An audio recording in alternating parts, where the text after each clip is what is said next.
What's What's up? Tidak oke nih. Video blog ke-21, 22 mulai udah keselak. Iya, gimana nggak keselak? Gua target telat. Banyak yang telat. Banyak curhat kemarin-kemarin. Sekarang mah enggak, insya Allah tidak banyak curhat. Sekarang lebih banyak berbagi. Oke, apa namanya? Semenjak pindah, gue banyak sekali sebenarnya transisi. Gue harus menyesuaikan dengan ruang dan waktu. Nah, tapi indahnya pindah di sini adalah gue dapat banyak ketenangan hati untuk melakukan kerjaan administratif. Jadi ya apa namanya? Sebenarnya semua perusahaan, semua startup atau apa harus mulai dengan administrasi. Nah, itu yang gue nggak kerjain. Gue sebagai tukang sablon, sebagai perusahaan sablon, sebagai yang senang dengan desain dan lain-lain, ya gue pasti loncatnya ke desain dulu, ke sablon dulu dan lain-lain. Padahal apakah perusahaan gue untung atau perusahaan gue rugi, itu gue nggak terlalu peduli dulu. Untungnya dulu rugi, untung. Tetapi semenjak persaingan, semenjak orang-orang makin pintar dan lain-lain, persaingan semakin ketat kan. Nah, di situ salah satu partner gue menuntut sorry bro, lo harus beresin administratif. Dan yang asalnya gue ngumpulin buku-buku tentang sablon, sekarang aku mulai membuka-buka buku-buku yang penting banget buat sebuah bisnis startup. Nah, sedikit gue ingin sharing buku apa sih yang gue pakai dan sebenarnya apa sih yang harus kita baca. Terus terang, buku yang paling oke adalah Business Model Generation. Itu penting banget untuk lo tahu itu lo sebenarnya bisnisnya mau kemana, mau ngapain, siapa segmennya. Ini ada yang bahasa Indonesianya, ada yang bahasa Inggrisnya juga. Bahasa Indonesianya agak bisa dimengerti lah, bisa oke, tapi memang terjemahannya menurut aku terlalu baku lah.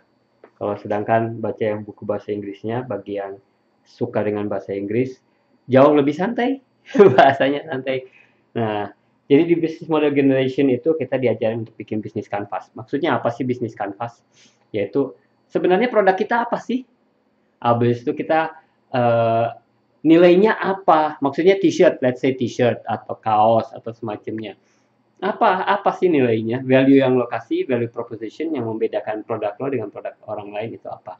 Nah, terus kedua adalah apa namanya? Distribution channelnya. Bagaimana customer segmentsnya. Siapa sih yang lo tuju? Kayak gue asalnya kan baju band, tapi sekarang anak-anak yang main di sablonan band dan lain-lain udah banyak.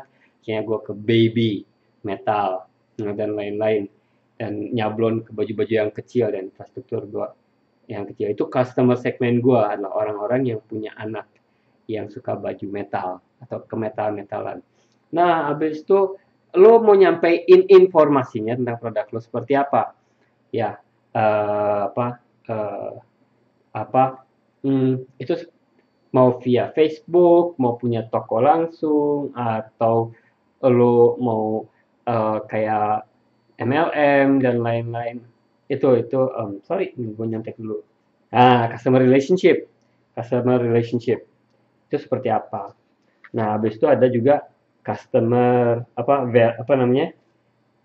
Yang penting juga adalah distribution channel. Bagaimana lo mau menyampaikan produk fisik? Kalau tadi kan hanya beritanya doang, ceritanya doang. Ada baju baby metal di Bandung, di pedalaman Barenang Siang, yang sekarang lagi pindah ke Arcemani. Nah, itu beritanya kan, disampaikan, anggaplah via Twitter. Gue nggak punya, Instagram juga nggak terlalu jalan. Insya Allah jalan sebentar lagi. Ya, gue direct kan, gue lewat pameran. Nah, itu informasinya. Tapi produknya menyampainya gimana? Apakah lewat toko, atau lewat JNE, atau lewat pameran, atau lo titip jual ke ini? Itu adalah distribution channelnya dan revenue stream. Lo dapat duitnya dari mana sih? Ya kan? Apakah dari semua? Nah, intinya buku ini bagus. Ini masih banyak blok-bloknya adalah key activitiesnya apa, key partner lo apa, key resources, cost structure. Nah, dan satu lagi buku yang gue pakai karena sekarang yang gue difokusin adalah membuat apa namanya target. Jadi gue pakai Small Business Kit for Dummies. Ini memang for bisa diganti lah Small Business Kit for Homepage. Ya intinya baca itu penting. Baca, praktek. Baca, praktek. Sebelum gue berhasil dengan cara seperti itu, ya alhamdulillah, moga-moga bisnis gue berhasil ngebangun kembali, memperkuat kaki-kaki gue juga setelah semua yang terjadi, baik di Indonesia ataupun insya Allah di luar negeri yang sedang kita bangun, yang sedang kita bangun lah, dengan segala tantangannya. Tidak mudah, jujur aja tidak mudah, tapi ya harus keras kepala. Oke, ini panjang banget 6 menit. Dah.